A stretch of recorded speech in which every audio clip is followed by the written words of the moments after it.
Hello दोस्तों, एक बार और आपका स्वागत है सर्वोत्तम स्मार्ट क्लासेज में। अगर आप सर्वोत्तम स्मार्ट क्लासेज से जुड़े होंगे तो आपको पता होगा कि यहाँ पे टोटल 5 बैच हैं और सभी बैच में बैच बाय बैच यहाँ पे मुकाबला होता है, क्यूज कॉन्टेस्ट होता है और इस बार भी होने वाला है। और जब भी होता है ज़बरदस्त होता है, ट्रॉफी दिए जाते हैं, मेडल दिए जाते हैं। और इस बार जो क्यूज का टॉपिक दिया गया है वह दिया गया है मध्यकालीन भारत का इतिहास।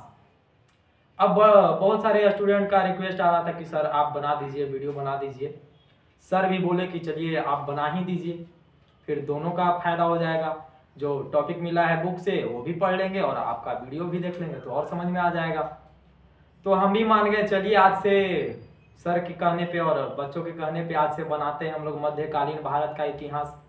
और आप अभी सर्वोत्तम के साथ जुड़े रहिएगा और मध्यकालीन भारत को इतिहास को हम लोग खत्म करके ही अब छोड़ेंगे। पहले 2 वीडियो हम डाले थे आधुनिक इतिहास पर और वो 2 ही वीडियो रह गया, लेकिन उसको भी कंटिन्यू किया जाएगा, लेकिन अब मध्यकालीन भारत के इतिहास को खत्म करके। अगर आपको पसंद आएगा तो लाइक कर दीजिएगा और जो भी कमी दिखे या फिर अच्छा लगे आपको तो कमेंट में जरूर बताइएगा। और अगर आपको लगे कि हाँ क्लास लाभदायक है तो अपने दोस्तों को भी जरूर बताइएगा। देखिए, मेडाइवल हिस्ट्री में सबसे पहले अगर कोई भी आप सब्जेक्ट पढ़ते हैं और अगर आपको पहले उसका सिलेबस बता दिया जाता है तब आपको थोड़ा सा अच्छा लगता है कि हाँ चलिए इतना पढ़ना है। लेकिन ऐसे ही मेलमनिए कहीं से भी चालू कर दिया जाता है ना, तो आपको फिर ऊपर जाता है कि इसके बाद ये टॉपिक कैसे आ गया, इसके बाद ये टॉपिक कैसे आ गया। और यही पहले अगर आपको बता दिया जाता है तो आपके दिमाग में बैठ जाएगा कि हाँ इसके बाद यही पढ़ना है। आपका दिमाग एक्सेप्ट भी करेगा उसको और अच्छे से आपको याद होगा और सीरियल वाइज अच्छे से आप पढ़िएगा। इसलिए हम भी सबसे पहले जो डिसाइड किए हैं आपको मेडाइवल हिस्ट्री का सिलेबस बताने का डिसाइड किए हैं।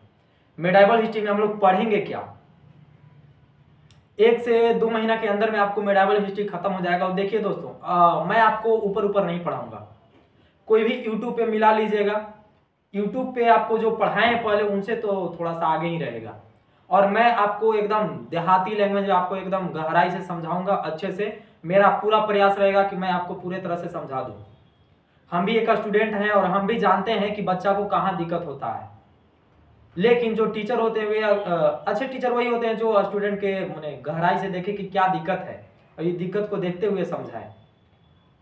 इसलिए हम भी एक स्टूडेंट हैं और आपको गहराई से समझाएंगे, क्या क्या दिक्कत होता है स्टूडेंट को वो भी बताएंगे और मेडाइवल हिस्ट्री को अच्छे से समझेंगे। अगर आप मेडाइवल हिस्ट्री नहीं समझे रहेंगे तो आपको फिर मॉडर्न हिस्ट्री का शुरू वाला पार्ट बहुत बढ़िया से नहीं समझ में आएगा।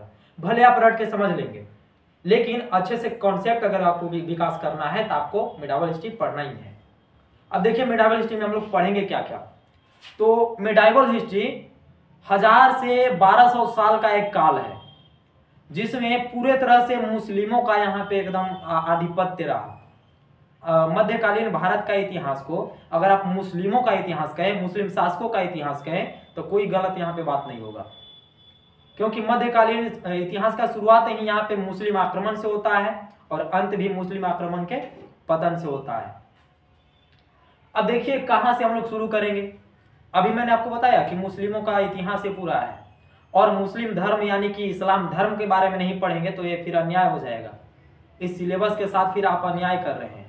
इसलिए सबसे पहले मैं आपको इस्लाम धर्म का उदय बताऊंगा कि इस्लाम धर्म आया कहां से और इस्लाम धर्म जो है कैसे आया, इसमें क्या क्या है, इसके प्रवर्तक कौन है, कब आया, भारत में कैसे आ गया। अब इस्लाम धर्म के उदय के बाद आपको पढ़ाएंगे भारत पर अरबों का आक्रमण। इस्लाम धर्म को भारत पर अरबियों ने ही लेकर आया था। भारत में इस्लाम धर्म को कौन लेकर आए थे? अरबी लोग। एक खाली आपको टॉपिक अभी बता रहे हैं कि क्या क्या सिलेबस में पढ़ना है, आपको विस्तार से पढ़ाएंगे। एक टॉपिक पे एक वीडियो नहीं तो 2 वीडियो, अगर 2 में नहीं होगा तो 3 वीडियो जरूर बनाएंगे, वो आपको गहराई से समझाएंगे। भारत पर अरबों का आक्रमण और फिर इसके बाद तुर्कों का आक्रमण।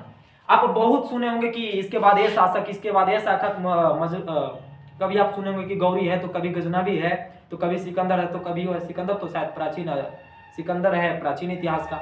लेकिन ये जो मुस्लिम शासक है एक जैसे लगता है नाम और बच्चों को कंफ्यूजन भी बहुत होता है कि इसके बाद आया कौन और ये कब से कब तक ये रहा, क्या क्या किया, ये बहुत सारे बच्चे नहीं जानते हैं। अगर आप कंपटीशन की तैयारी कर रहे हैं तो आपके लिए बहुत ही लाभदायक है चैप्टर।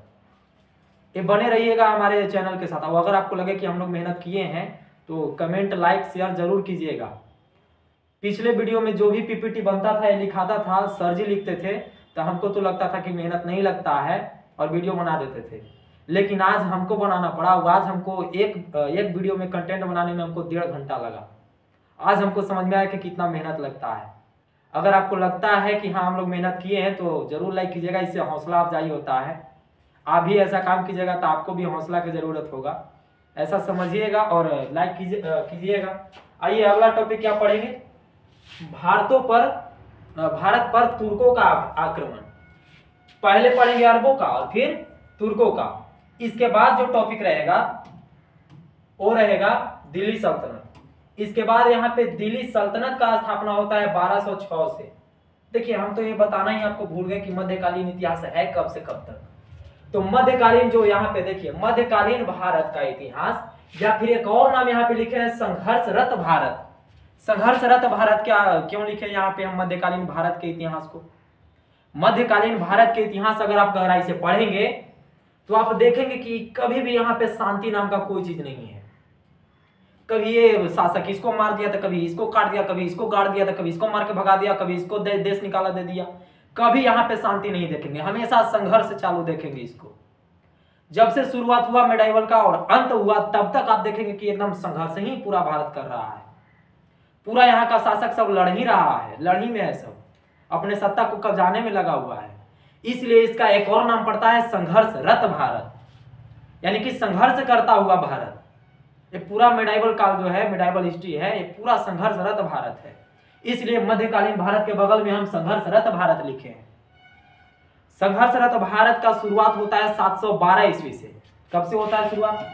712 ईस्वी से। और इसका अंत होता है मुगलों के पतन के बाद। और मुगलों का पतन यहाँ पे अंग्रेजी शासन जब पूरे तरह से क्राउन का शासन लागू हो जाता है और अंग्रेजी सत्ता यहाँ पे कायम हो जाता है, इस कह सकते हैं इसका ले जा सकते हैं आप 1757 ईस्वी तक। इसके बाद अंग्रेजों का यहाँ पे कब्जा हो जाता है भारत में।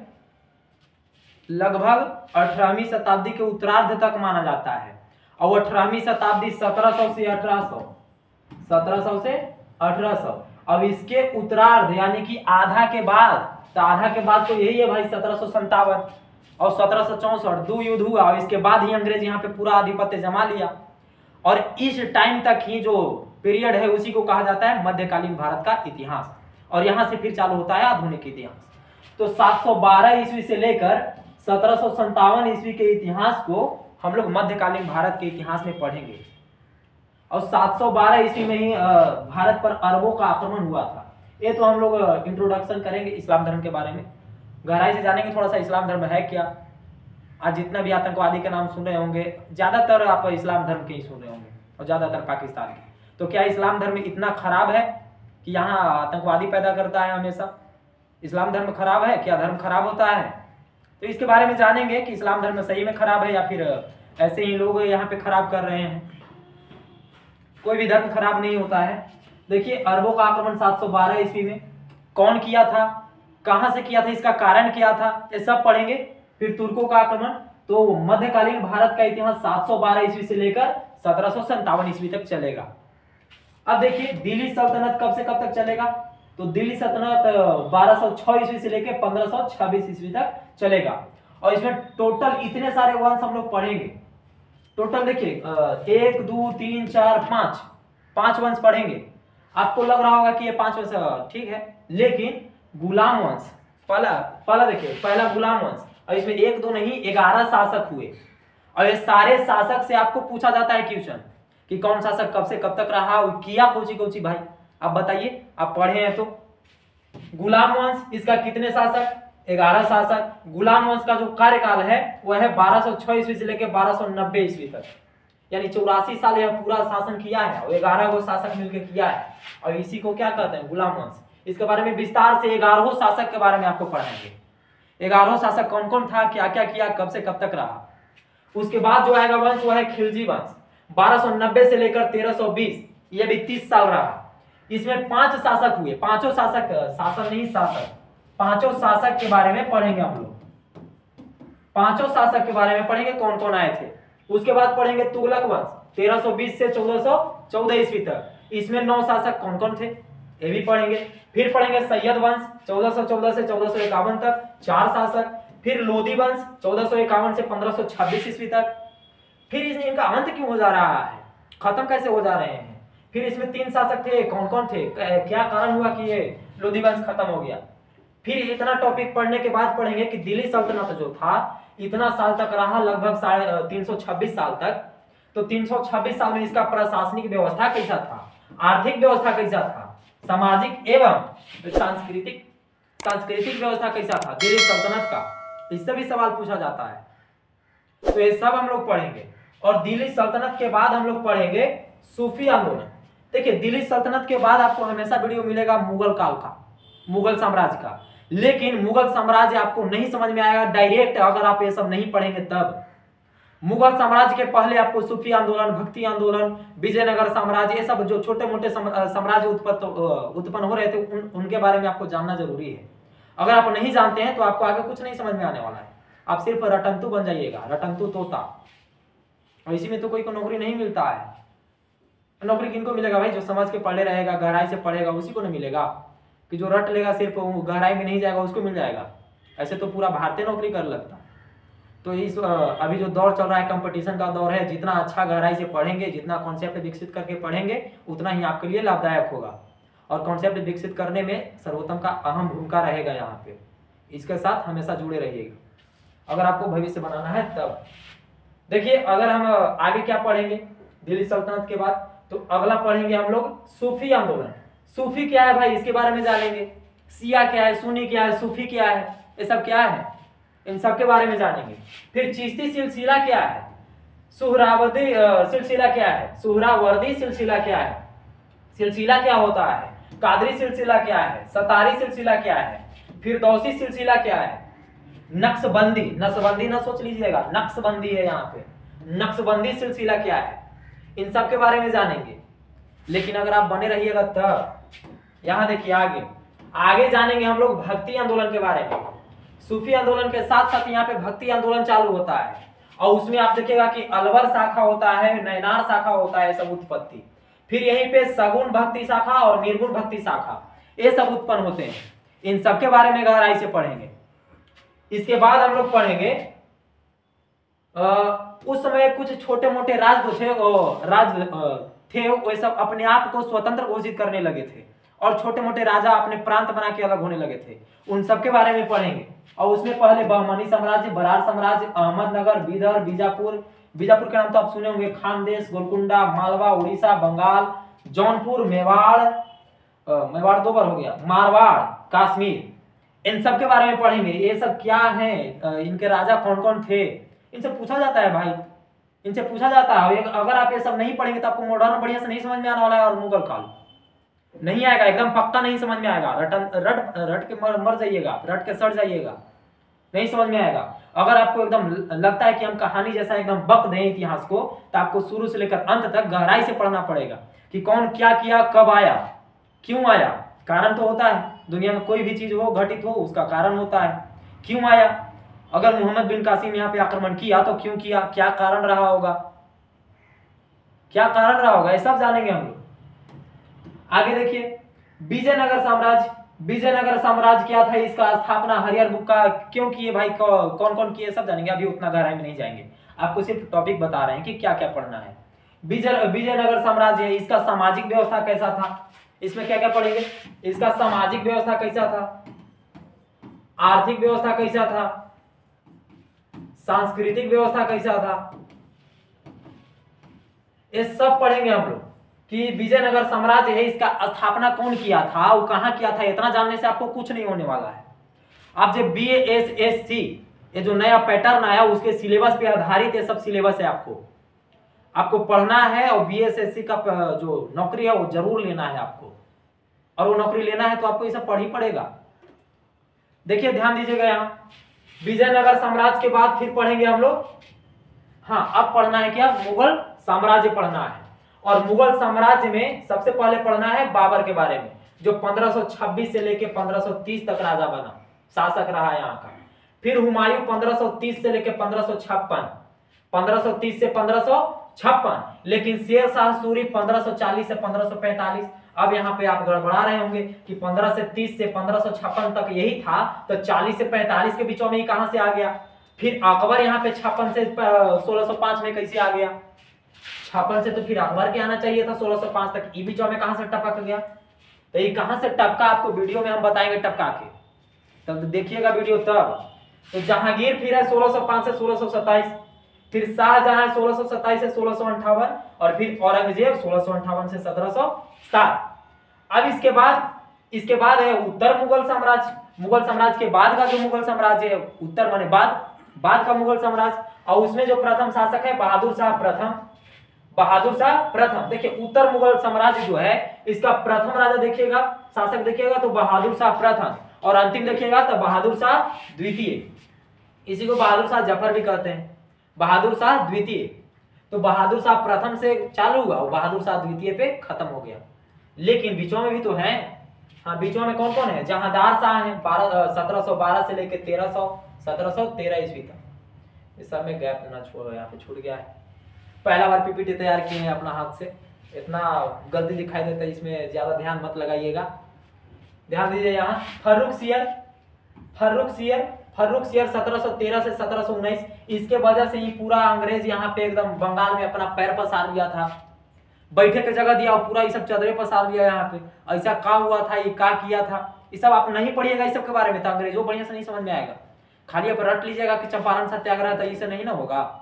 यहाँ पे अंग्रेज आया, कैसे अपना पैर पसार लिया पूरे भारत में, कैसे हो गया इतना विकसित यहाँ पे। घर के लंका भेदी ढाई, आप सुने हैं ना ये कहावत, एकदम पक्का फिट बैठता है यहाँ पे। आगे आप समझ जाइएगा खुद। मोहम्मद शाह 1719 से 1748, अहमद शाह 1748 से 1754, फिर आलमगीर द्वितीय है, शाह आलम द्वितीय है, और फिर अकबर द्वितीय है। ये अकबर प्रथम नहीं है, अकबर नहीं है, ये अकबर द्वितीय है। तो इसके बारे में पूरा गहराई से पढ़ेंगे, एक एक राजा एक एक शासक के बारे में पढ़ेंगे। अब इसके बाद मराठा साम्राज्य है, मराठा साम्राज्य के बारे में भी यही पढ़ लेंगे, तब आपको समझ में आएगा आपको आंग्ल मराठा युद्ध जो अंग्रेज के साथ ही सब हुआ है। अब नहीं पढ़िएगा ना तो नहीं समझ में आएगा। मराठा के बारे में नहीं जान रहे हैं, जब हमारे बारे में नहीं जान रहे तो हमारे खानदान के बारे में क्या जानिएगा आप? नहीं जान पाइएगा। आप अपने घर के बारे में नहीं जान रहे हो, दूसरा के आप कैसे जान सकते हैं? तो अपने घर के बारे में बढ़िया जानिए, यानी मराठा के बारे में जानिए, तब इसके बारे में पूरा गहराई से जान सकते हैं। तो आइए मराठा के बारे में फिर जानेंगे, जो मराठा 1627 से 1818 तक रहा। फिर जानेंगे उत्तर मुगल काल के कुछ स्वायत्त राज्य थे जो अपने आप को स्वतंत्र करने की घोषणा कर दिए थे। उसमें आप अवध के नाम सुने होंगे। फिर राजपूत जो थे वो अपना राज्य बना लिए थे अलग। फिर मैसूर के आप टीपू सुल्तान के नाम सुने होंगे। फिर कर्नाटक, रुहेलखंड, पंजाब, हैदराबाद और जाटों ने कुछ अलग साम्राज्य बनाया था। इन सब के बारे में पढ़ेंगे। और ये है आपका मध्यकालीन भारत का सिलेबस। तो आप सिलेबस अगर नोट करना चाहते हैं तो नोट कर लीजिएगा, लेकिन अगर आपको लगता है कि इसका पीडीएफ आपको चाहिए तो कमेंट में बताइएगा। अगला वीडियो में हम आपको सब पीडीएफ भी इसको दे देंगे जितना लिखा हुआ है। अगर आपको अच्छा लगा होगा वीडियो, देखिए आज हम खाली आपको सिलेबस बता रहे हैं, अगले वीडियो में आपको हम शुरू से पढ़ाएंगे आपको इस्लाम का उदय से। अगर आपको अच्छा लगा होगा तो मेहनत लग रहा है कि हम किए हैं तो कमेंट कीजिएगा, लाइक कीजिएगा, शेयर कीजिएगा, और मेहनत के हौसला बढ़ाइएगा आप हमारा कमेंट करके। इतना ही वीडियो को रखते हैं, धन्यवाद। बंद करो।